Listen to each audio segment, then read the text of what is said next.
Shalom bien-aimé, je suis le frère parfait de l'Assemblée des élus en Jésus-Christ.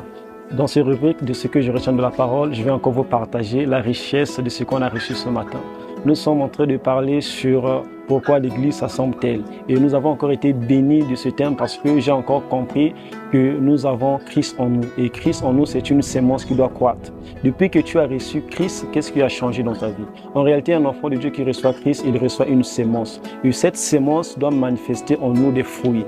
Et voilà pourquoi on nous a montré encore par des modèles, par exemple Naaman qui est allé se baigner, se laver dans le Jourdain. On a vu que lorsque Naaman est sorti, sa chair est devenue comme celui d'un enfant. On nous a encore montré le modèle par rapport à Lazare. On a vu que Lazare, lorsque le Seigneur est arrivé auprès de sa tombe, lorsque Lazare est sorti, au fur et à mesure, on nous a expliqué comment lorsqu'on déroulait les bandeaux de Lazare, on nous montrait combien Lazare pouvait dévoiler les fruits qui se manifestaient dans le renouvellement de sa vie. Donc un enfant de Dieu qui reçoit Christ doit manifester le renouvellement, doit manifester un changement, on doit t'identifier à Christ.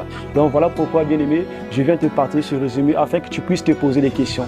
Depuis que tu as reçu Christ, qu'est-ce qui a changé dans ta vie? Qu'est-ce qui s'est amélioré? Qu'est-ce que tu as changé dans ta vie? Donc moi, je bénis Dieu parce que la parole que nous recevons nous emmène à quitter un état à un autre. Et aujourd'hui, nous sommes fiers de ce que nous sommes en Jésus. Et laisse que le Seigneur puisse te bénir et que tu puisses aussi changer ta nature. Toi qui as du mal à te perfectionner, que par la grâce de Dieu, que tu puisses retrouver cet enseignement afin que ça t'emmène encore à manifester le fruit de la parole dans ta vie. Shalom et que le Seigneur vous bénisse.